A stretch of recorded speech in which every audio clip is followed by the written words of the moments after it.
instantly made the dagger in light miles away fly forward and rapidly kill the black light. The surrounding golden sand flew up as the winds blew. Shue, who was behind Rongxiu, immediately shrunk its neck and moved back sensibly. It finally had the chance to bathe a few days ago and was just cleaned. It didn't want to become as dirty as before. The surrounding sandstorm gradually calmed down the next moment, and the Red Moon Desert seemed to have recovered its peace. Only the burning hot sun was roasting the ground, causing it to be boiling hot. Rongxiu stopped in his tracks and looked up. Other than him, there was nobody else in the vast desert. A childish and ice-cold voice sounded. "Someone is bullying you, girlie." Rongxiu paused as a golden fire seemed to be burning in his eyes, but it instantly disappeared. "It's people from Black Demon Hole. Why would they look for her?" This was Lan Xiao's voice. Why did they go to Tianling instead of staying in their territory? Rongxiu's thin lips curled up, and he laughed lightly. That person had already destroyed his physical body many years ago and was only left with the soul. He needs to keep living off cultivators and maintain his life by absorbing their cultivation. Whoosh! The yellow sand moved in front, and a blurred figure appeared in the lake, looking like a 4 or 5-year-old child. "You know that person?" asked Jugumabeo. "We met once." Rongxiu squinted his eyes, and nobody could guess what he was thinking. "I just didn't expect his guts to be so big now. He even dared to touch you." Lan Xiao lazily said. "Who cares if he went to Tianling? If he wants to attack you, he's going against us." "Dai Wu, if I didn't recall wrongly, you still had some relations with Black Demon Hole before, right?" "Don't talk nonsense." Dai Wuzang's immediately denied it. "I'm not close to them." Lan Xiao laughed lightly. "Not close? If you're not close to them, why would they pray to you for 10 years? I heard that the gifts they give you every year should be enough." "Stop." Dai Wuzang yelled as his head hurt. "I was wrong, okay. Back then, I just thought that they were seeking medicine. Who knew they would do all sorts of secret things? Besides, I didn't even help them once." Jugumabeo coldly said. "You didn't help because you were already trapped in this Red Moon Desert. If Dai Wuzangs didn't come here, he might have become one with the people from Black Demon Hole." Dai Wuzang sighed deeply. "What does that mean? I really have nothing to do with that Black Demon Hole. I just agreed to meet them because they offered 10 years of hard work. I also didn't do much during that rushed meeting. After so many years, I never expected them to bring this incident up again at this point. Then, why don't I find Black Demon Hole's people and warn them?" Dai Wuzangs tried to ask, but he found it weird after some thinking. Logically speaking, there's no reason for Black Demon Hole's people to go to Tianling. Could it be because of something girlie has? She does have quite a few treasures. "That person was chased out of Black Demon Hole many years ago," said Rongxiu lightly. Jugumabeo and the rest found it strange. "Chased out? What exactly did he do that even Black Demon Hole can't tolerate?" asked Jugumabeo immediately. Rongxiu shook his head. "You have to ask that person." He then moved his feet, and his figure instantly became countless faint shadows. After half an hour, he finally stopped at the center of the Red Moon Desert next to the sapphire blue lake. He looked in front and smiled slightly. "I've already passed your tests, seniors. According to the agreement, I can leave, right?" Jugumabeo snorted. "You could have passed the test long ago. Why must you act as if you were in a difficult position?" Considering the abilities he showed at the later part, he had clearly hidden his abilities. Rongxiu smiled, slightly bent his back, and respectfully bowed.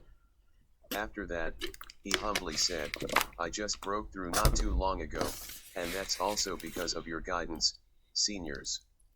If I didn't pass the stage luckily, I would have been stuck here for quite some time." "You still refuse to admit that you've benefited?" Lan Xiao couldn't help but scold. We originally wanted to make it difficult for this kid, but we didn't manage to make him suffer much. We even helped him to break through. This was like throwing a gigantic stone in an attempt to smash the other person's head to teach them a lesson. However, they didn't expect the stone to land right beside that person's leg and become their stepping stone. This feeling was too aggravating. To think that I still thought of so many methods to deal with Rong Xiu previously, but they all benefited him in the end. Rong Xiu was already immune to such words. From the day he got together with Yuer, they already disliked him. Hence, Rong Xiu handled it with ease after much practice. Besides, it's also my fault that I didn't take good care of Yuer, causing the few of you to worry about her. Dugumabeo and the rest fell silent for a moment. Even though they scolded him harshly, they knew how Rong Xiu treated Yuer. If he had any way, he definitely wouldn't let things escalate to this stage. After a moment, the water surface rippled. Dugumabeo said, "Go ahead. If the girl is hurt again even an inch of her hair we won't let you off." Rong Xiu cupped his fists. "Seniors, please take care. I'll take my leave first." Then, he finally turned, and Shue followed him closely. The human and the fiend quickly disappeared into the empty space. Once again, the Red Moon Desert was quiet. After some time, Dai Wuzangs carefully asked, "We just let him go like that, then? What should we do next?" They couldn't leave the Red Moon Desert and could only temporarily come out once a month. They were restricted to whatever they wanted to do. Your girlie returned to the Imperial City, and we can't help her much. If she can't even handle those nobodies, then we've judged her wrongly, Dugumabeo coldly said. That's true, but girlie was still bullied. Are we just going to watch on like this? Retorted Lan Xiao in extreme disapproval. Of course not, said Dugumabeo gradually. Don't worry. I have my own plans. Langkun Hall, Palace, Shiling. The dagger flew out and killed the black light. Everything happened in just one moment. Before Chu Liuya could even clearly see the dagger moving, she heard a miserable cry filled with vengeance by her ear. Then, everything in front of her suddenly disappeared. The sinister and cold suppression was instantly resolved. The pattern on the dagger gradually dimmed before disappearing without a trace. The dagger then flew back into Chu Liuya's hands. Chu Liuya blinked. That aura just now. It was Rong Xiu. If you find any errors, broken links, non-standard content, etc., please let us know so we can fix it as soon as possible. Previous chapter. Next chapter. The marriage of an esteemed supreme healer, a noble ruler. Chapter 901. Your husband. The marriage of an esteemed supreme healer, a noble ruler. Chapter 901. Your husband. Previous chapter. Next chapter. Chapter 901. Watching the last ray of black light disappear, Chu Liuyu instinctively wanted to continue attacking. However, she suddenly heard Shang Guanjing's voice. You mustn't chase it. At that moment, the light swiftly left. Chu Liuyu turned back strangely and saw her ancestor's solemn expression. Is he worried because of the so-called Black Demon Hole incident? As the princess, she still understood the structure of the mainland. Outside Heaven's Canopy were many small countries like country Yaochan. Inside Heaven's Canopy were many strong existences like the Tianling dynasty. All these dynasties had vast regions, and most of them were in charge of guarding Heaven's Canopy. They were known as the main characters of the mainland. They did contact and interact with each other, but they didn't really intervene with whatever the other parties were doing. After all, millions of people's lives would be lost once such existences fought.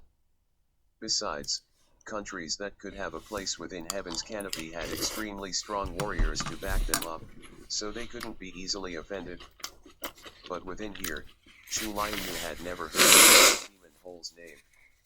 Ancestor seems fearful. What exactly is he worried about? However, Shang Guanjing seemed to have no intention of talking about this in detail in front of the crowd as he glanced at Chu Liuyu meaningfully before gently shaking his head. At this point, a painful moan was heard from below. Shang Guanwan lay down on the floor and curled up into a ball in pain as the pool of blood below her body kept expanding. At first glance, it seemed to be faintly black. Pain. Extreme pain. Her mind was blank, leaving behind the pain she couldn't struggle free from or avoid.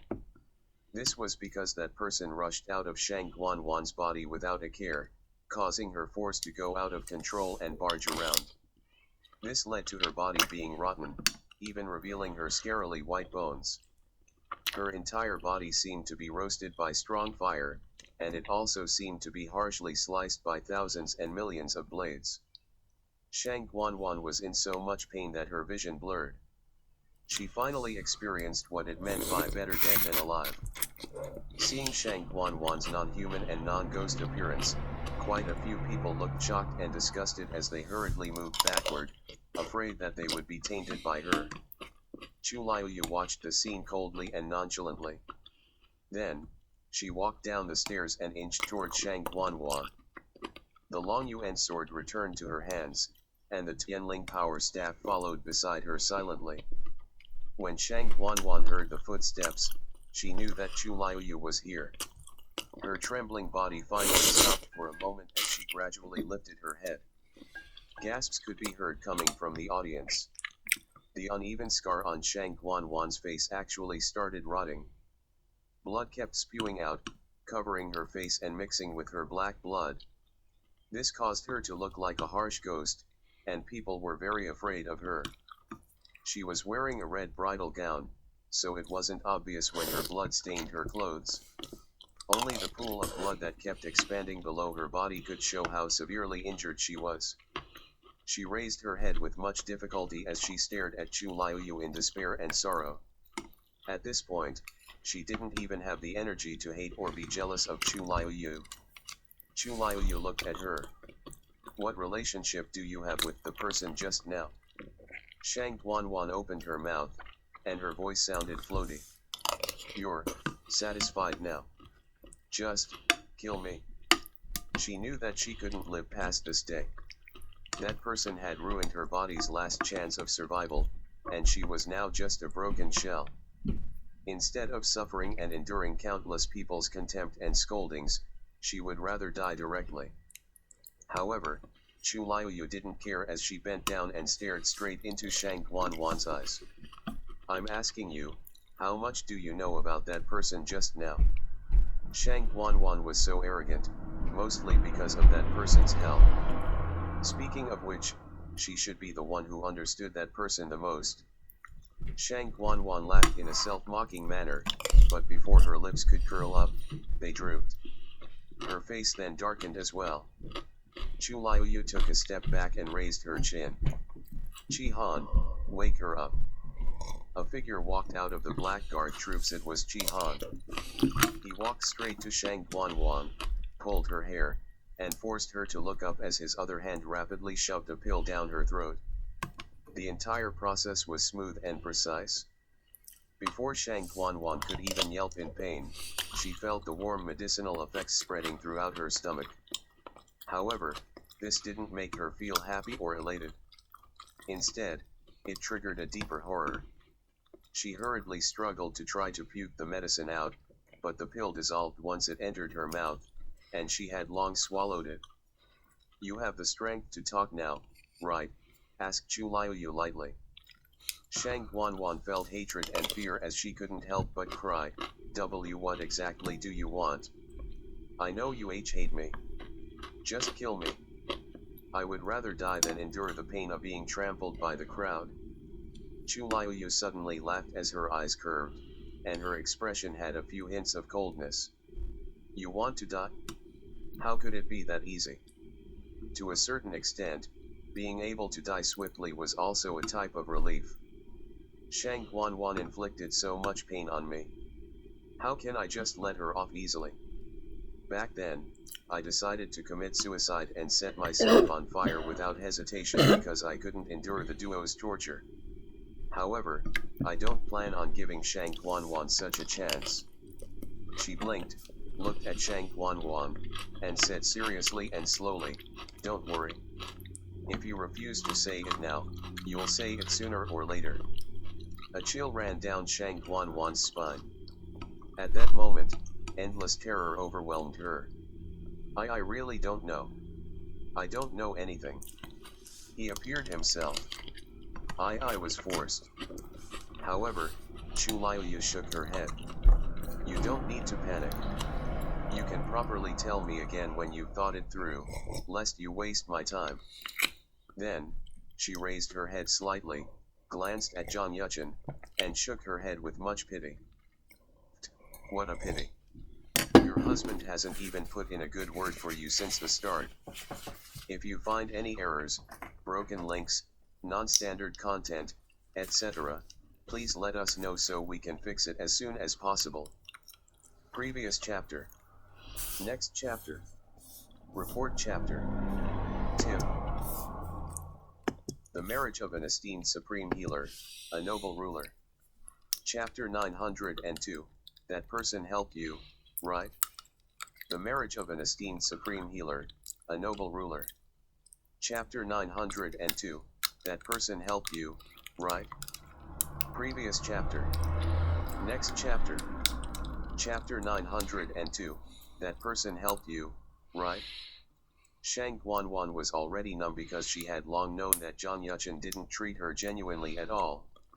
He currently wants to push all the blame to me, so why would he even speak up for me?